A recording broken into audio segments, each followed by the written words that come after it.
Hello বন্ধুরা, তোমরা কেমন আছো? আশা করি ভালো আছো। তো আজকে আমি আমার গোপালকে কিভাবে রোজ দিন স্নান করাই এটা তোমাদের সাথে শেয়ার করব।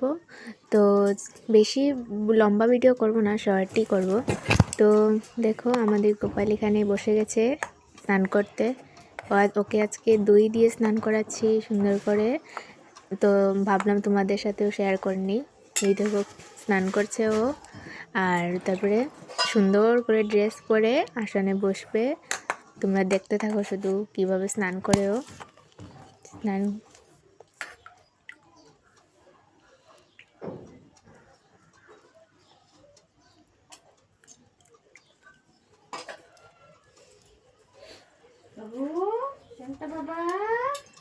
স্নান করছে, এই তো এখন ড্রেস পরে নেবে ও। সুন্দর করে স্নান করে ড্রেস উস লাগিয়ে, এই দেখো। তো এখন ও সুন্দর করে ড্রেস উস লাগিয়ে নিয়েছে। ওকে খাবার দেওয়া হয়ে গেছে সুন্দর করে। ও আজকে কি যেহেতু ঠান্ডা লাগছে তার জন্য সোয়েটার পরিয়েছি।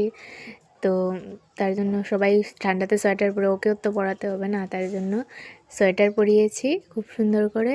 তো সেজে উজে বসে গেছে খেতে। দেখো ওকে কি সুন্দর মিষ্টি লাগছে আমাদের গপ্পু সোনাকে। তোমরাও দেখো ওকে কীভাবে সাজিয়েছি, কেমন লাগছে। এইভাবে সুন্দর করে সাজিয়েও দিয়েছি এই গেন্দা ফুল দিয়ে। তো এখন পুজো করেছি।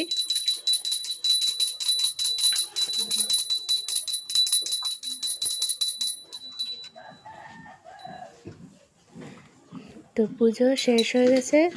তো এখন বাই বাই। তোমাদের ভিডিওটা কেমন লাগলো আমাদের সাথে শেয়ার করবে। আর ভিডিওটা যদি ভালো লাগে লাইক কমেন্ট শেয়ার কিন্তু করবে, না করে যাবে না, কারণ এটা গপু সোনার ভিডিও, ঠিক আছে? তো এখন ধূপকাঠি জ্বালিয়েছি ওকে, এখন জ্বালিয়ে এখন